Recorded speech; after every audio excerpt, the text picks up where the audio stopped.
Welcome to the fourth episode of Talking Trash, where we unpack the realities and mess of our environment. If you have graduated or you've been out here hustling, I'm very sure all of us can relate to the term unemployment.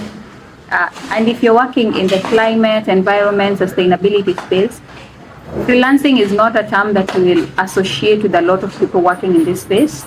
But our guest today is someone that has hacked that in this space, which is not a very common thing. And when you think about climate, works, environment, sustainability, what comes to a lot of our minds is planting trees, having cleanups, and maybe data collection. But we don't think about someone working in maybe a sustainability role, working out there as a online, remotely. So joining us today is Steve. Steve, I was told you're called Mtalii. You'll have to tell us why you're called Mtalii. I really want to know why you're called Mtalii. So joining us today is Steve. Steve is a freelancer. He's going to give himself a very beautiful introduction before we move on. And as always, we always start with a game. So we'll teach Steve a new game. He doesn't know the game. We'll teach him a new game today. So Steve, introduce yourself to our beautiful audience. Hello everyone, I'm Stephen Ochieng, as she said. The other name is Mtalii, of course, coming all the way along from the multiple interactions I've had with friends, and that is courtesy of the activities I've been involved in. A lot of moving around within country and also without, and that brought up the name over time. I just ended up adopting that because it does got an origin, which it's easy when I just pop up with that name, then people will actually know, okay, we're speaking about that guy. Yeah, so basically that's the origin of, that's it with the name. But when you look at what I'm basically doing, I've got a background in geology, and I think it's not a very common field for a majority of us, even within the Kenyan setup. That is because mining is not like at the core, especially that what we do is majorly small scale or artisanal kind of mining. My background from geology also, I also have an element of the spatial information systems and also remote sensing, and now data analysis. So coupled together, there was just a matter of slicing one part, which was majorly the geospatial part and the data analysis part, and that is what I ended up rendering as a service to the marine conservation. That is why today I'm now based in offering this as a service to multiple organizations that work in marine conservation. Now I package that as information systems for marine conservation. So spanning all over from setting up tools, that will be mobile tools that will help you collect data from the ground, designing the data models that will try host that type of data, maybe in your databases, and managing the same. Beyond that, there's also like training the users for those tools, and now visualizing that particular data, which ends up making now like information, because you just moving the data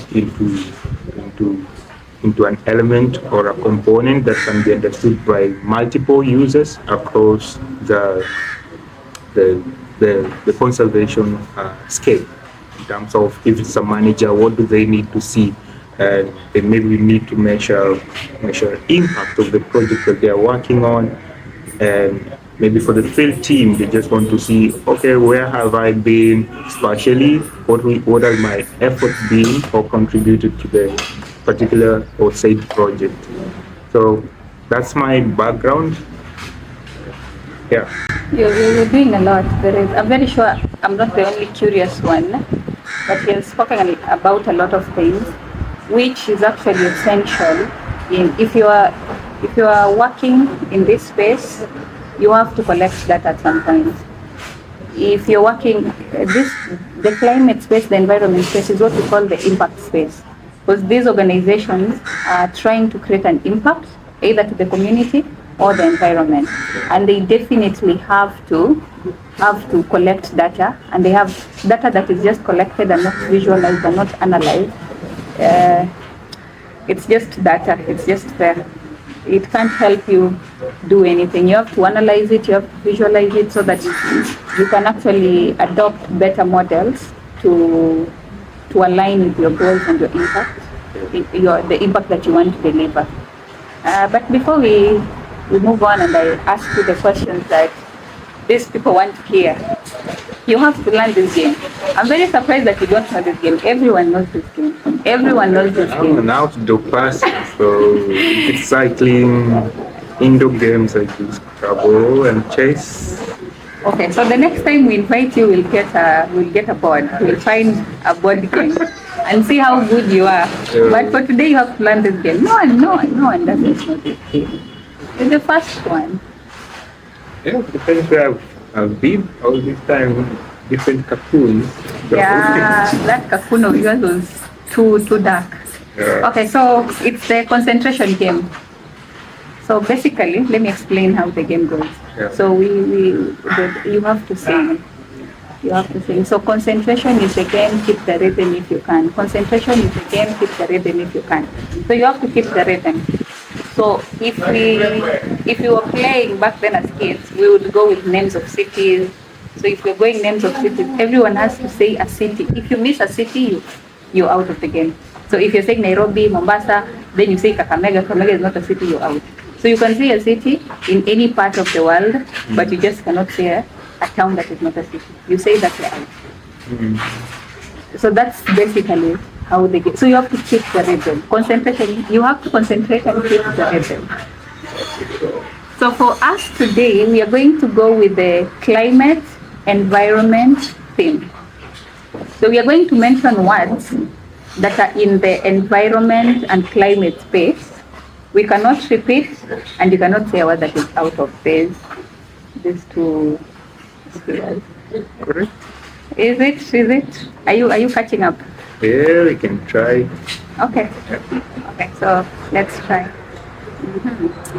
Concentration is the game, keep the rhythm if you can. Concentration is the game, keep the rhythm if you can. Concentration is the game, keep the rhythm if you can. Climate. You say the other one. Turtle. Ocean. Dolphin. Mangrove. Whales. Now that's the thing. That's the other thing. We cannot take that long to say that. Oh. No, you have to say it's a quick game. Okay. Concentration is the game, keep the rhythm if you can. Concentration is the game, keep the rhythm if you can. Ocean, can. It has to be fast. Sure. Okay, we can try it one more time and see if you're catching up. Okay, concentration is the game, keep the rhythm if you can. Concentration is the game, keep the rhythm if you can. Concentration is the game, keep the rhythm if you can. Climate. Mangrove. Turtle. You say I'm out. I repeated the word. That's how the game goes. Cool. Yeah. You see, okay. That's the fun. It's fun. Okay, yeah, we've learned that we should try elsewhere. It is fun. You have to get excited about it. Sure. Okay. That's that. I think Steve will learn more about that game and he'll play it better next time. Next time. Next time. There's always a next time. Okay, so let's start with who is hiring in this? Who is hiring freelancers to do their like data analysis? Because I get most NGOs, CSOs that are in the marine environmental space, conservation, most of them take in full-time employees or a contract base. So you don't, I can't say you don't find, but I've not seen a lot of these roles being advertised as remote or freelancing. Most of them are contract-based or full-time gig. So who is hiring? So for the freelancing, majorly we look at the skills that are required. So when we look at conservation, a majority of the skills mostly full-time, and you need to be there like a project manager, you need to be there as a coordinator for particular program or so. And when it comes to the element of now analysis, it's not done in depth. Okay. So that actually becomes something that is an opportunity for people to venture in. However, you realize if a particular organization is not like the model that you're having there is not focused on to infusing a lot of technology into it, the staff that are there will actually handle like some bits here and some bits there to just ensure that the report is packaged and they can report that to the fund. But sometimes you realize that maybe as an organization, probably you need a long-term support in some of the services you'll be onboarding. You're bringing in technology into your environment. You need support for that. In-house, when you look at in-house, you don't have the skills or the capacity to support that for long term. Then you realize the need to have someone to do that. You also have to maybe consider your resources in terms of, have you got resources to have a full-time person, or are the resources shrunk to a level where you think you can only just do an ad hoc kind of hire, which is for a short time. That individual comes, addresses the particular need you have at that time, and then close. And when another call comes in, you phone them again or look at them, check with them again, have them come in, address that particular need, and then that's it. So it also is a matter of how the organization itself is structured that can give the opportunities or not give those opportunities for them to be hired. So when it comes to who hires, it is them, and for them it's just organizations who are trying to infuse technology as part of their strategy, conservation strategy. Okay. And they need these people, but not in long-term basis. So they'll end up looking for those individuals like go online, look for individuals who can offer these services for a short time, and then that's it. So maybe for the reason of why it's not being so much advertised or not surfacing a lot is because of that kind of setup, especially for the Kenyan setup of your conservation. But in a normal circumstance, like you're just a freelancer anywhere, then individuals who are in those environments or those conservations will always be looking for you. Otherwise, you also have to rely on referrals. And then it's like, who knows? How much have you done to improve your visibility? Because if you give me an assignment at a particular time and I do it good, so good that this word now goes out like, this person did this for us and that's why it's working and supporting us, then it also helps to keep the rhythm going, so that at least even if you find this organization have not yet placed it up there, but they try to reach you remotely and be like, hey, we saw this work you did for this organization, do you think you can do it for us, or we are in need of this and that, would you do it for us? And they're like, yeah. So it's beyond just the advertisement, it's more knowing the organization existing and knowing what those people are doing, so that at least you can also place yourself somewhere. Because sometimes it's not a matter of just me having the product, it's a matter of me also and how you advertise now, like looking for people who might be interested to do that. And if they're not implementing that, you can share that as an idea which they can incorporate in their projects, and there you have an opportunity to offer that as a service to them. Okay, so it's beyond just waiting. It is beyond waiting. Yeah, it being placed up there. But you've I hear what you're saying, and you're saying it is highly dependent on how these organizations have structured themselves, right? So they're in let's say the Kenyan space, most of these organizations are operating on maybe project based. So it's an NGO that maybe works on a project base. They're in the conservation space, but they're working on a project base.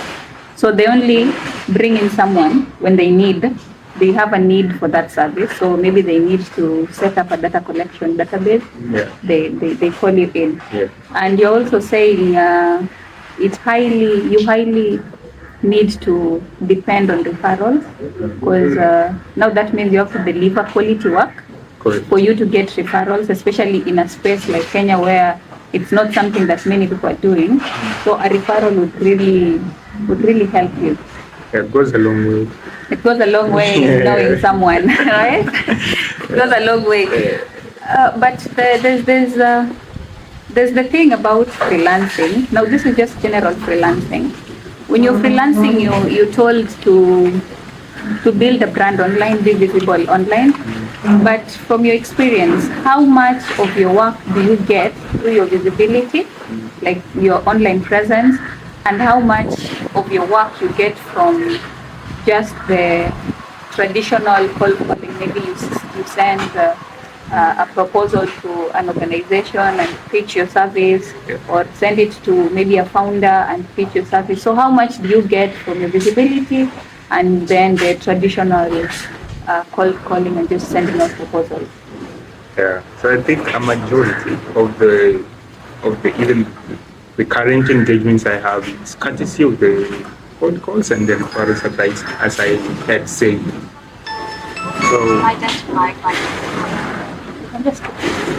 So that is the bigger part, but of course you have to maintain a portfolio somewhere online, just in case there's an opportunity for you to you see the opportunity and the request for these details of you. Someone can get a lot of information or more information about you, either on LinkedIn. You can also do your own portfolio, maybe on your own web and all that, and share that out to the masses, especially for those people who think they are likely to be hirers in the near future or even at the moment. And how do you identify these hirers? Like you're on LinkedIn. So you're on LinkedIn and you're seeing WWF, you're seeing EcoWorld, you're seeing Arocha, you're seeing, I'm just randomly mentioning organizations. I'm not saying these organizations are hiring or anything. Do not take this out of context. So you're looking, you're on LinkedIn, or you've done a Google search. Correct. How do you identify that this is a potential employer? Like, this is someone that I can pitch my service and there's a possibility that they might hire me? Or do you just go knocking on closed doors and hoping that someone will open? No, that is an avenue I have not tried. So how it goes is that the individuals working in those organizations are within the circle of mine, as friends, sometimes as maybe colleagues in some of those projects you've ever done. And that is what helps you to, like, they have their heads up for you, and you also have your heads up for yourself. And that is the only way I find that I manage to navigate up to this far. Oh, so your network is strong enough to give you nice referrals. Yeah, it's very important. And now, beyond the referrals, just remember how you package yourself. That is the key part. Okay. Otherwise, I've met individuals who are like, okay, they're commending what I've done because they have a history of working with someone else and even withdrawn the contract just because it was not done well. And not just the work, because a majority of us will look at work. Work is just a fraction of the freelancing part. For me, a lot of it needs to go to your discipline, how well you're structured, because remember, you're just not doing the work, you're like an entity also on your own. How do you maintain your profile? It's not a matter of just the quality work, but how disciplined you are in terms of keeping time. Because you're managing yourself, you're the only one. Boss, but also being your own boss, you really need to have that high-end kind of discipline, otherwise then you'll flip off and your clients will be frustrated. The next minute you hear, they're just saying, okay, sorry, we cannot proceed with you because you've not been keeping deadlines or something. So you're telling us, if you want to freelance, just remember you have to be a disciplined individual. A lot. Steve is telling us you can't survive in this space if you're going to be waiting for someone to tell you that, by the way, do you remember your deadline is on Monday? One is going to give you reminders. It is a one-man show. Yeah. So it's you and you alone. Okay, so have you experienced maybe having inconsistencies? Maybe you've had months where you've not had clients, and how have you handled that? Because that is a big problem in the freelancing world, where you get someone has clients in maybe January, February, March, then they have a period of like 2-3 months where they do not have a project. Yeah. Not that they're not looking, but they've just not been hired. Yeah, it happens, and it's common. So what we need to do, or what I always do, is try to adjust for the rain dates and making hay when the sun shines, because I know very clear that in the near few future. months or weeks, then the contracts are going to stop, because sometimes you're working with contracts which are not within here, and they're also running on their own schedules, which might vary.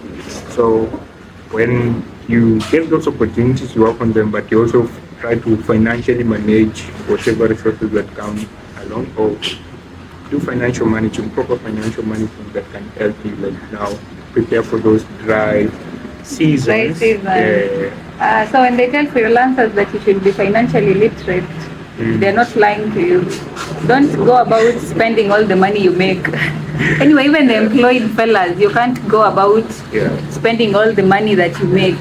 You have to plan and save for the rainy days. You never know what will happen. Something else that you've mentioned, the networks that you have. Are these friends that maybe you were together in university, or how have you built these networks? Because I know a lot of individuals, and this goes even for the employed people, most of them find it hard to build a network that can support them. So how have you built a network that is able to refer you to like opportunities and help you to just stay afloat as a freelancer? So, interesting question. A majority of these we've not studied with them. We've not been anywhere closer to my Latin, but during the time I chose to now jump into conservation. And there are always those sessions you realize, okay, there was maybe a meetup of conservationists somewhere. Examples like the Let's Chat, I don't know if people have heard of that happening in Mombasa. People come in, and it's all amount of young conservationists coming in, sharing ideas, having a free type of conversation or a grapevine talk. And that now starts to like make you start knowing this is this person and they work here, this one is this person and they work here.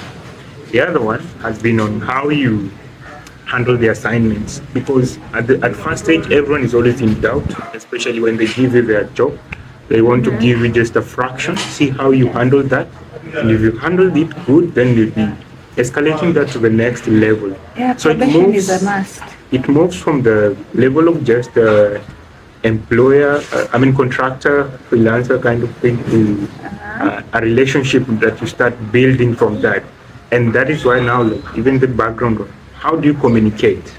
How do you handle yourself? Like when I stand before you, do you see a professional, or do you see just any other person who's trying to hustle their way through life and all that? It is the visual of everyone, but at least it's always important to like know the quality of a person you are and set your own standards, which should be a little bit higher than normal or than everyone, because you have to be stand out from the rest. I'm doing data analysis, you're also doing data analysis, I'm doing spatial analysis, you're also doing the same, you're building mobile tools, you're managing data. We are all doing that. But what is this unique thing that will make you stand out from the rest, or make me stand out from the rest? I always try to look for that on a daily basis, because that is now the entry point for me to now, like, people will be like, hey, I think I need to be related to this person, courtesy of how they handle themselves, not courtesy of how they did my work, courtesy of how they handle themselves as a human. Also, it goes beyond just having a portfolio online. You also have to learn how to relate with people. And guys, go out and meet people. Opportunities are not coming to your bed sitter or your one bedroom opportunities are not going to find you inside your house. Get out there, connect with people. You've mentioned, I think in the coastal area, the networking opportunities are many. Although most of them are in Mombasa mostly, but even in Kilifi County, Diani, there are a lot of meetups. So if you're in these areas, just check organizations like Swahili Port, Sote Hub. They're always having these meetups, and join and have conversations in these spaces. And maybe just to add on that, meeting up is always, it can happen, of course, but when you meet up, you need to have a strategy maybe on that. Like on how we are going to have this meetup, but on this meetup, this is what I want to work out with. Okay. Yeah. Otherwise, if you go there, you have fun, of course.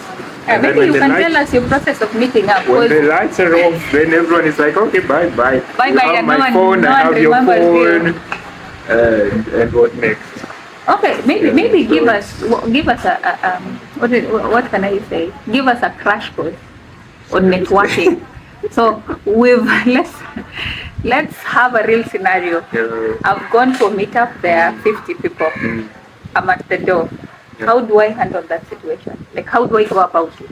It's my first time meeting these guys. Maybe I know one or two, or maybe I know a face or two.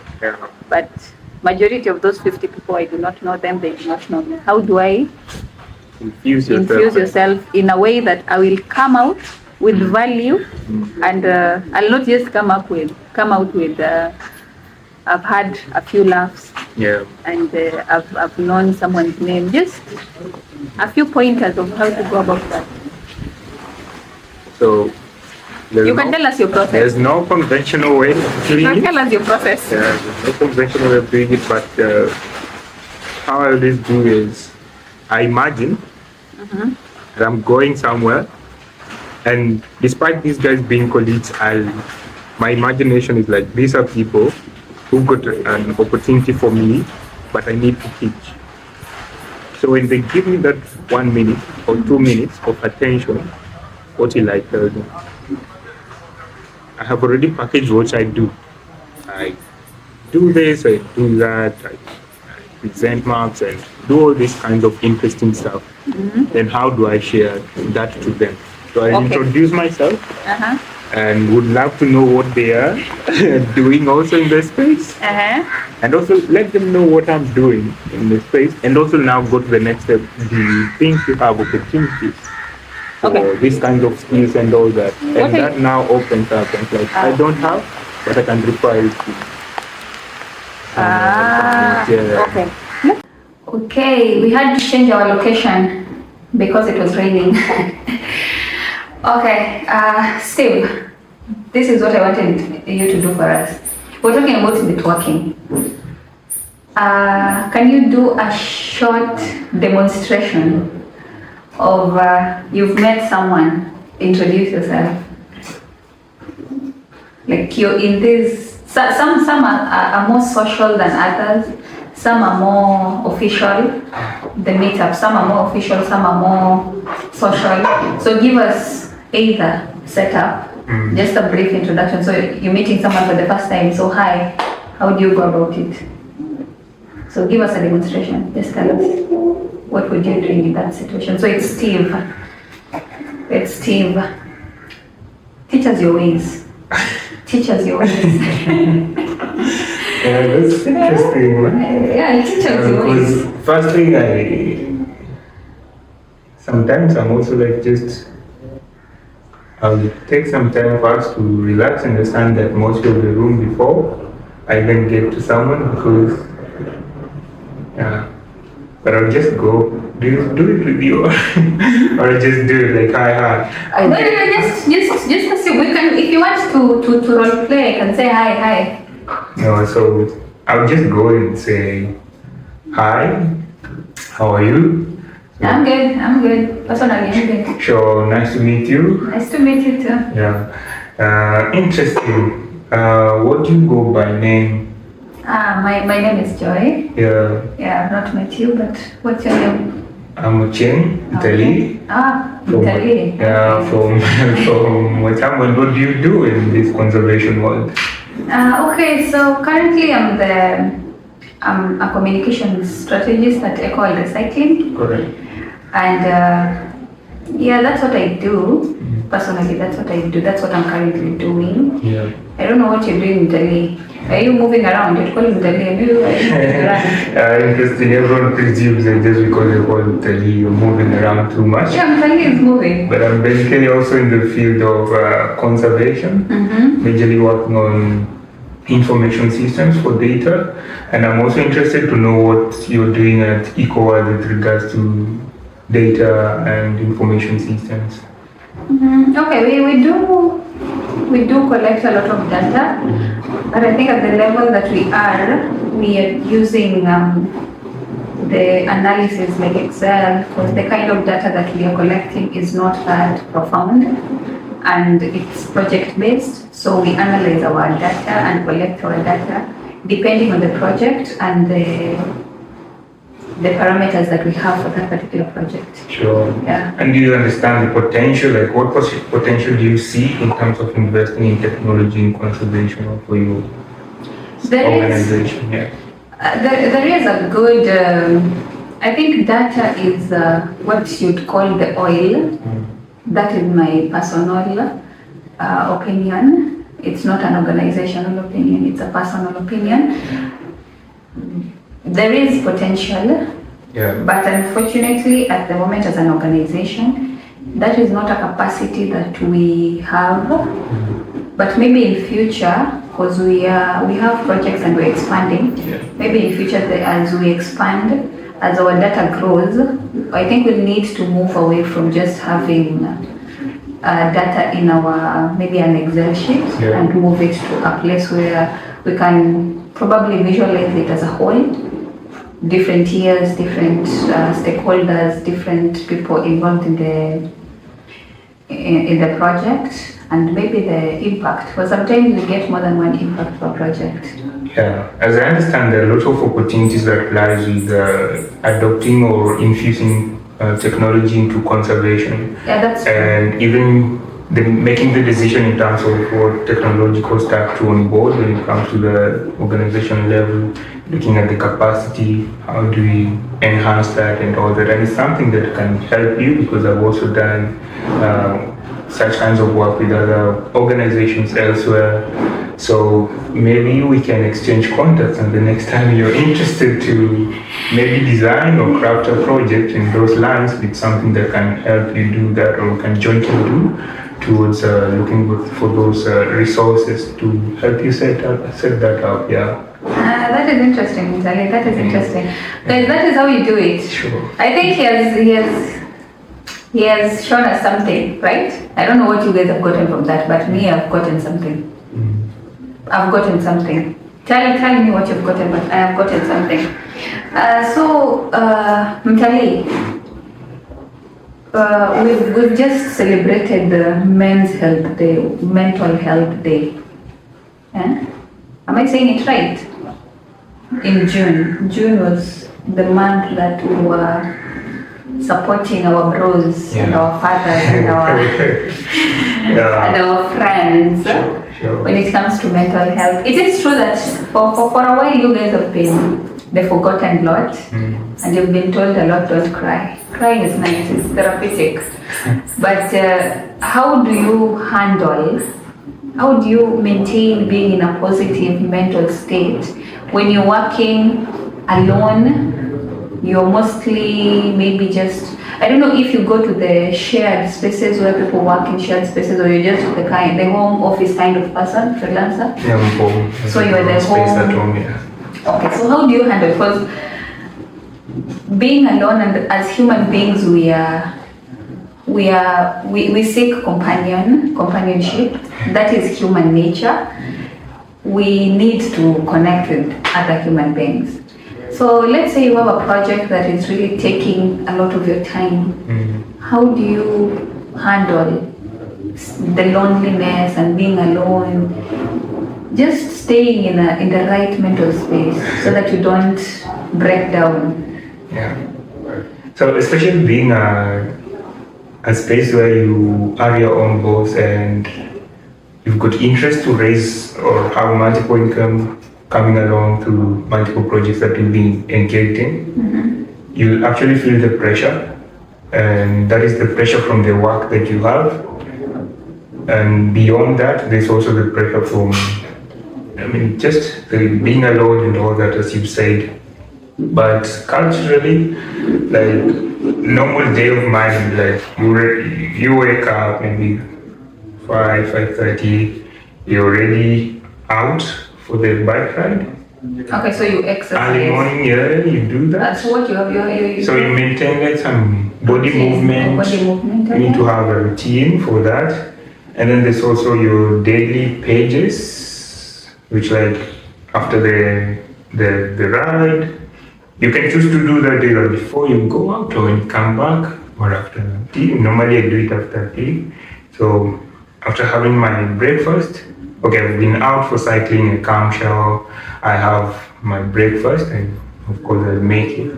And sure you have something that is also good. You can have some anything that is actually going with you, okay. And then or makes your mood go up, and then you can do your daily pages as also having learned somewhere. It's a matter of just emptying. We call it emptying the pipes. And what this does is like you note down. It's not like you note down what you will do, but you note down how you're feeling. Whatever's in your head, you put it down on a paper. You're not supposed to like come back and revise that. So you just write. Don't check on grammar and all that. Just put everything down. It helps, as the word goes, empty the pipes, and then you're fresh a little. At least you can see, because sometimes you always feel like your head is spinning into a lot of things. But when you start to put them down, you realize, it's something you can actually handle. So after that, you now go to your normal schedule. You have to schedule now what you have to do for that day. And also the planning part where you need to. So that's a different writing that you do. Okay. And it's a short one. So just say today I need to do A, B, C, and D. Once that is done, you're now ready for the day. You can do that and ensure you also take breaks as you work, because I think one of those things with this kind of setup is like you love to just push through continuously. Do as much as you can in your short 24 hours. Correct. Okay. You sleep late, of course, as usual, but it's important you have those breaks in within the day. So at intervals, it's important to handle that at intervals. It helps you a lot. And at least you can walk out, at least just breathe in, breathe out for those 5 minutes, come back on your seat and repeat. So that is one part, and beyond that one, there is now like the normal, because the rides we do or the cycling I do is sometimes coupled with groups, and that is so helpful because from there we can now share a lot, and even if it's just a chit chat here and there, but it helps just share what people are doing, what you're feeling. Sometimes if it's super odd. And if you have anything you want addressed, we can share as a group and see how we handle that.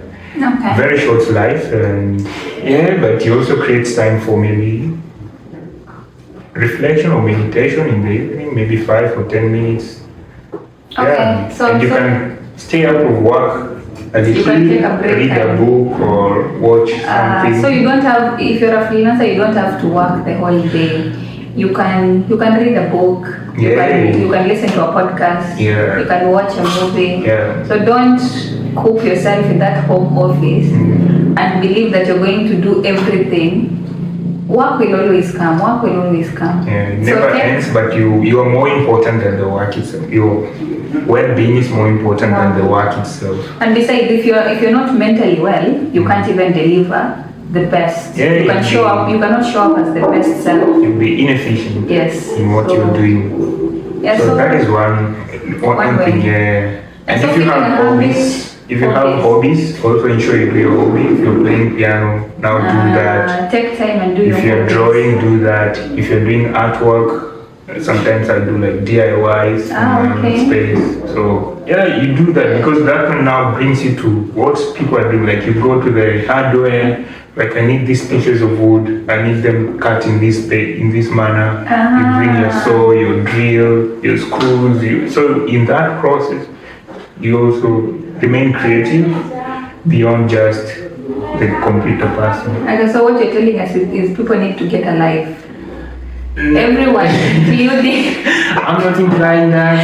But that is a lie. And that's a lie. Because if everything about you is about work, even if you're employed, you do not have a life. Get a life. That is just get a life is the summary of what he's telling us. Have a habit. Move around. Have hobbies. You're not too old to have hobbies. Have hobbies. Correct them. If you don't have any. You can always find something on Pinterest, YouTube, TikTok, something that will interest you. He's against telling you guys to get a life, but get a life. Yeah, because I believe everyone has got their own direction or way of living. So no, we are in the space of we share what we do and positive mental health. Yeah. And there's also like now the other thing, playing Scrabble, playing chess. It's another thing. Yeah. Which is also but nice. How can you play Scrabble alone? Not alone. Now that one means you have someone to go to. Yeah, that's why Stephen says get friends. Get friends. Yes. Find yourself a hobby. Like get out there. Yeah, get out there. I'm not even an outdoor person. Let me correct that. Let me correct that. I am not under the sun kind of person. I do not like walks under the sun, doing anything in this scorching sun. That I cannot do, but I can be outside. I take walks at the beach. Here in Watamu, we have beaches very close to our residential homes. So I do take walks, and I find it's very helpful, especially after a full day of work. I've been in front of my screen for like 8-9 hours, and then I just take a moment to go to the beach and watch the sunset, talk to the beach operators. They always have nice stories. I don't know where those guys get those stories, but they apparently have very nice stories. That's another reason why I go to the beach. So guys, I'll summarize with get alive. I know, Steve, it is not Steve's opinion. Okay, Steve, I think until this point you've told us a lot. You've told us how people can get this client. So guys, have a portfolio. Even if this one I'll encourage everyone, including those who are employed. You have to build your brand, whether you're employed or you're a freelancer. If you're employed, the projects that you do in your organization, find a way to not share sensitive information about the project, but share maybe what you learned, how you went about it, what is something that you did differently that made your work efficient. So that is how you build your brand if you're employed. The same with freelancers, because every single contract that you do or every single task that you do, you have to find a way to share what you've learned, your process, so that when someone goes online and checks your professional career, they can see this guy knows what they say they know how to do. So that is what you want when people go to your profile. So we have come to the end of the 4th episode.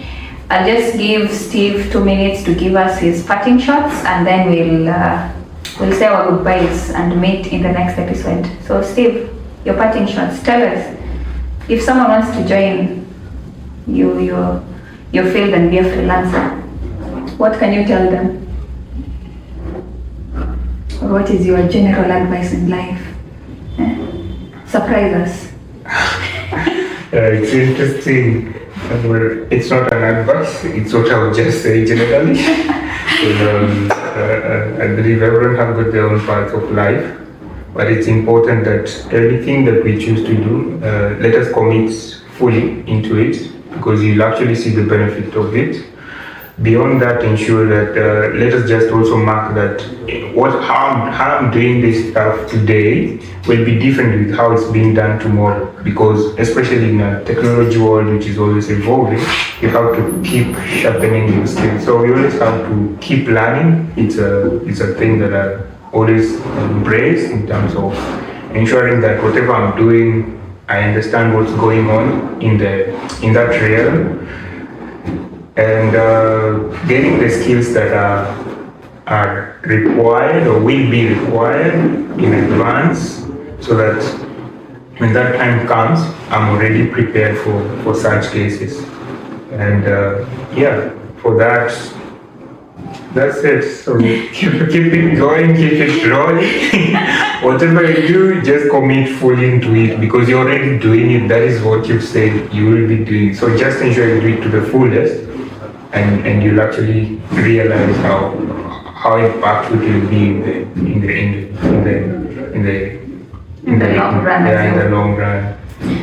Okay, thank you, Steve, so much. That is a nice parting shot. Guys, don't doubt yourself. Just do it. Right? Take the step and don't give up. So you will give up when that one client is just about to DM you. Trust me, that is when you're giving up. So don't give up. Wait it out and just re-strategize. If it's not working, try a new way of doing it. But don't give up. Keep pushing. So we've come to the end of our episode, and that's a wrap. And if you've liked this episode, share it with a friend. The tips that Stephen has shared will help someone. I believe it will help someone who is struggling to be a freelancer, who is maybe trying to maybe freelance as a side gig, or they want to transition from full-time to freelancing. The tips that he has shared, they are going to help someone. So share it with a friend, share it with a colleague, share it with a sibling, and let's meet in our next episode. Keep showing up the way that you are. Just keep showing up. Thank you guys, and bye-bye. Bye.